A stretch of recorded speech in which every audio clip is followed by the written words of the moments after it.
नमस्कार, मैं हूं धर्मेंद्र। आप देख रहे हैं ऑनलाइन न्यूज इंडिया। आज की खबर की हम शुरुआत करें उससे पहले मैं चाहूंगा कि आप हजरत अली साहब की ये चंद लाइनें जरूर सुने।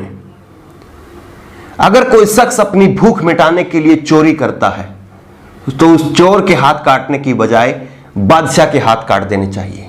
आज की जो खबर हम आपको बताने जा रहे हैं वो खबर इन लाइनों पर बेहद सटीक बैठती है।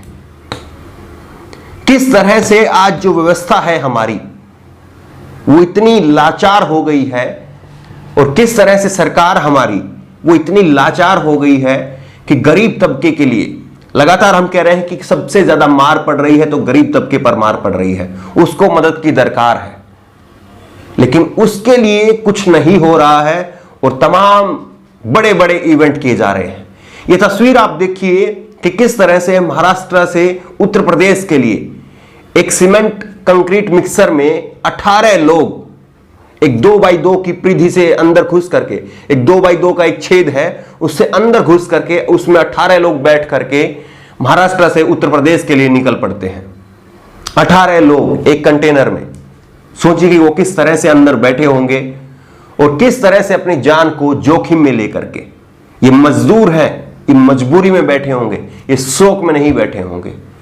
लेकिन शर्म उन सरकारों को नहीं आती है जो सरकारें आज भी इन मजदूरों को, इन गरीब तबके को मदद पहुंचाने की बजाय तमाम बड़े बड़े इवेंट की घोषणा करती है। यह तस्वीर जो है, जिस तस्वीर में आप देख रहे हैं कि 18 लोग कंटेनर से उतर रहे हैं, यह तस्वीर, यह वीडियो उन दिया जलाने वालों के मुंह पर एक करारा तमाचा है, उन मोमबत्ती जलाने वाले लोगों पर एक करारा तमाचा है, उन थाली ताली बजाने वाले लोगों पर एक करारा तमाचा है। आपको नहीं लगता कि इन लोगों के लिए काम किया जाना चाहिए था और इन लोगों के लिए काम करने की बजाय हमने वो सब काम किए जो कि एक इवेंट से ज्यादा कुछ नहीं थे। आप सोचिए कि 40 दिन पूरे होने वाले हैं और 40 दिनों में क्या सरकार इतनी भी व्यवस्था नहीं कर पाई कि इन मजदूरों का हौसला टूट गया और हौसला टूटने के बाद इन मजदूरों ने जैसे तैसे भी अपने घर को पहुंचना उचित समझा। 40 दिनों में हम एक ऐसी व्यवस्था भी नहीं खड़ी कर पाए कि इन प्रवासी मजदूरों को अपने घरों तक पहुंचाने की व्यवस्था हो सके। और अब जब सरकार, प्रधानमंत्री नरेंद्र मोदी जी टीवी पर आकर के खुद कोई टास्क जो है वो लोगों को नहीं दे सके, इसलिए अब CDS, chief of defence staff Vipin Rawat, वो उन्होंने प्रेस कॉन्फ्रेंस की बाकायदा और उन्होंने कहा कि कन्याकुमारी से लेकर केरल तक पुष्प वर्षा की जाएगी सेना के हेलीकॉप्टरों के द्वारा। अब बिल्कुल पुष्प वर्षा कीजिए और की भी जानी चाहिए, क्योंकि इतनी बहादुरी से हमारी सरकार काम कर रही है तो पुष्प वर्षा तो बनती है।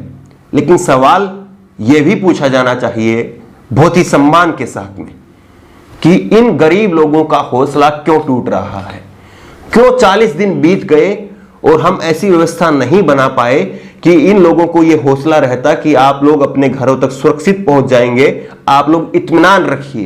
बातें कही गई लेकिन व्यवस्था के नाम पर कुछ नहीं दिखा, इसीलिए ये मजदूर वहां से जैसे भी करके, और ये केवल एक तस्वीर नहीं है, बार बार तस्वीरें आई और एक तस्वीर आपको और भी दिखाना चाहेंगे, एक वीडियो और भी दिखाना चाहेंगे।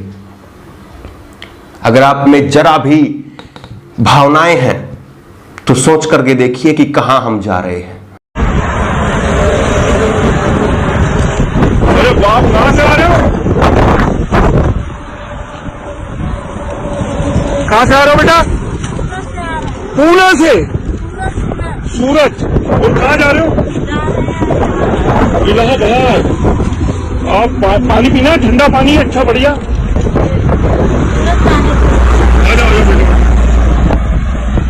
सूरत से आ रहे हैं, इलाहाबाद जा रहे हैं। ये बच्ची को कैसे संभाल रही है बेटा तू? क्या बेटा, क्या बेटा? ये औरत अपने एक बच्चे को लेकर के और एक हाथ में बैग लेकर के, एक हाथ में उसने अपने बच्चे को गोद में पकड़ा हुआ है, एक हाथ से वो अपना बैग को खींच रही है।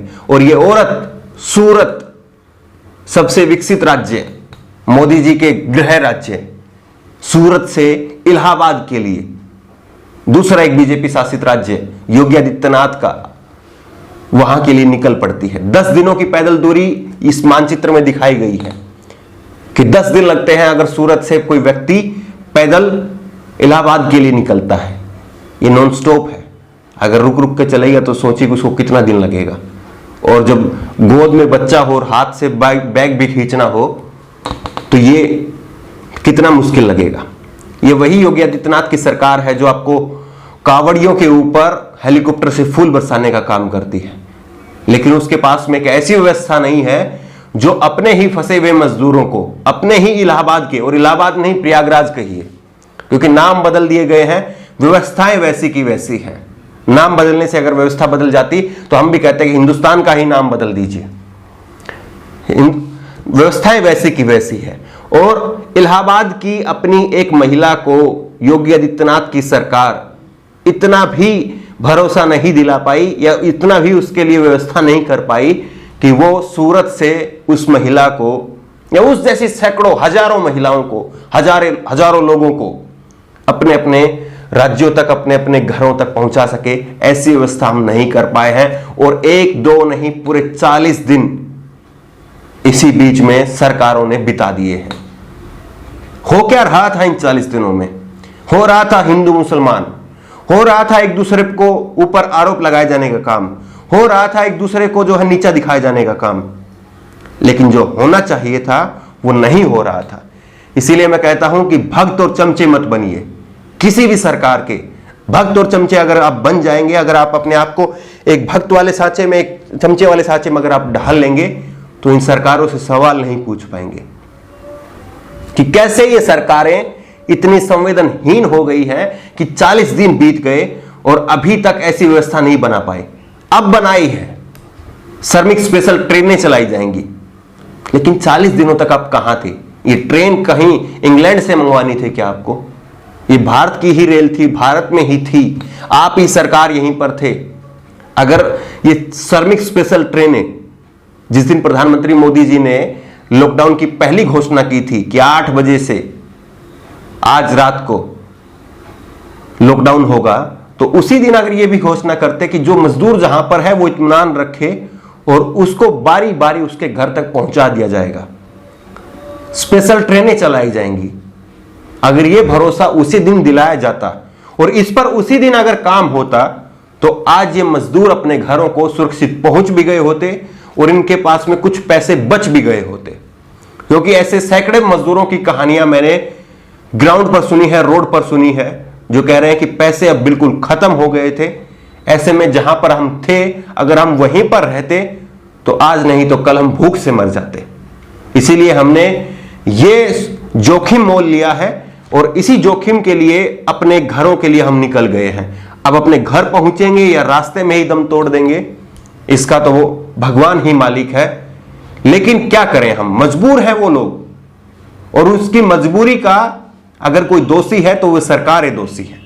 इसीलिए शुरुआत जो मैंने की थी वो हजरत साहब की जो लाइनें थी उन्हीं से इसीलिए की थी कि अगर कोई शख्स भूख से चोरी करे तो उस चोर के हाथ काटने के बजाय उस बादशाह के हाथ काट देने चाहिए। क्यों? क्योंकि ऐसी व्यवस्था क्यों हुई इस बादशाह के राज में कि एक शख्स को अपनी भूख मिटाने के लिए चोरी करनी पड़ी। अब केस हो रहा है उस कंटेनर के ड्राइवर के ऊपर, केस हो रहा है 18 लोगों के ऊपर, क्वारंटाइन किया गया है उन 18 लोगों को। लेकिन सोच करके देखिए, क्या यह उचित है? क्या हमें उन 18 लोगों के साथ में सहानुभूति नहीं दिखाई जानी चाहिए थी?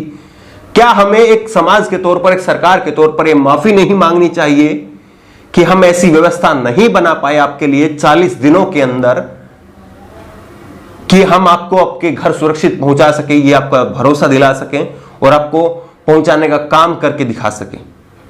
और इसीलिए आपको मजबूरी में इस तरह से कंटेनर में अपने आप को लोड करके निकलना पड़ा, इस तरह से एक बच्चे को गोदी में लेकर के आपको निकलना पड़ा। अगर आपके अंदर भावनाएं हैं और आप किसी के भक्त और चमचे नहीं हैं तो यकीनी तौर पर मैं कह सकता हूं कि ये दोनों तस्वीरें, ये कंटेनर की तस्वीरें और एक महिला की तस्वीरें, और ये 1-2 की नहीं बल्कि हजारों सैकड़ों लोगों की कहानियां हैं। ये कहानियां आपको सोने नहीं देंगी और इन सरकार से सवाल पूछने पर मजबूर कर देंगी। कि किस तरह से सरकार काम कर रही है और किस तरह से हम लोग उस सरकार का साथ दे रहे हैं थाली ताली बजाने में। सोच करके देखिए कि इन थाली ताली बजाने से इन लोगों को क्या फायदा पहुंचा। क्या 1-2 किलोमीटर इन लोगों को कम हो गया? क्या इन लोगों के घर में राशन पहुंच गया ताकि ये लोग वहीं पर अपने जगह पर ठहरे रहें? वो काम नहीं हुआ। और अब पुष्प वर्षा जो करने जा रही है सेना के जो हेलीकॉप्टरों के द्वारा जो है वो पुष्प वर्षा की जाएगी, क्या उससे इन मजदूरों को कुछ फायदा होगा? क्यों नहीं हम व्यवस्था बना पाए? इसीलिए मैं कहता हूं कि भक्त और चमचे बनने से अपने आप को दूर रखिए और इन सरकारों से सवाल पूछिए। अगर पत्रकारों ने अपनी पत्रकारिता छोड़ दी है तो नागरिकों को अपना जमीर जिंदा रखना होगा और अपना जमीर जिंदा रखते हुए झकझोर करके सवाल पूछिए और हर सरकार से सवाल पूछिए, चाहे वो किसी भी राज्य की सरकार हो। यह राज्य सरकारों की भी जिम्मेदारी बनती है कि अगर केंद्र सरकार व्यवस्था नहीं करा पा रही है तो कम से कम आप अपना खजाना जो है वो लुटा दीजिए इन गरीबों के ऊपर और व्यवस्था बनाइए कि इन गरीबों का हौसला ना टूटे, इन गरीबों को कंटेनर में और इन गरीबों को एक हाथ में बच्चा और एक हाथ में बैग लेकर के सड़क पर दौड़ना ना पड़े।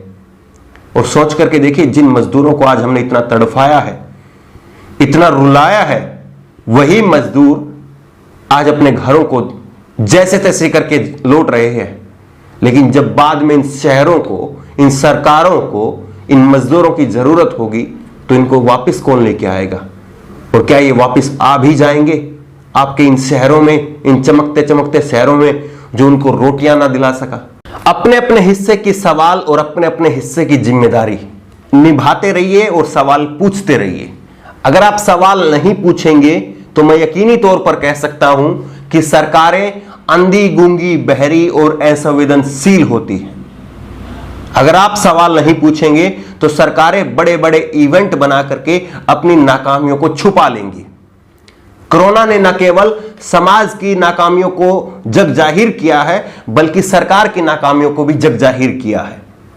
इसलिए अपने अंदर के इंसान को झकझोरिए और अपने अंदर के बैठे हुए भक्त और चमचे को दूर भगाइए और सवाल पूछिए, तर्क ढूंढिए और फिर ये जानने की, समझने की कोशिश कीजिए कि आखिरकार हमारा मूर्ख क्यों बनाया जा रहा है, हमारा ही पैसा हम पर क्यों नहीं खर्च किया जा रहा है और हमें ही इवेंट बना करके क्यों लाइन में लगा दिया गया है थाली और ताली बजाने के लिए।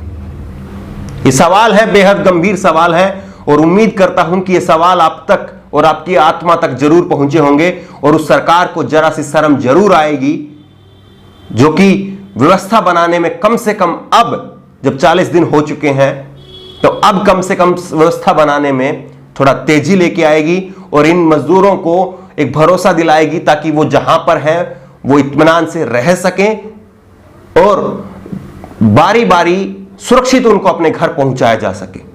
इस खबर को लेकर के आपकी जो भी राय हो नीचे कमेंट बॉक्स में अपनी राय जरूर दें और इसी तरह की तमाम खबरों के लिए ऑनलाइन न्यूज इंडिया को सब्सक्राइब करें। धन्यवाद। इस खबर को अभी लाइक करें, शेयर करें और ऑनलाइन न्यूज इंडिया की सभी खबरें अपने मोबाइल फोन पर सबसे पहले देखने के लिए अभी चैनल को सब्सक्राइब करें और घंटी जरूर दबाएं।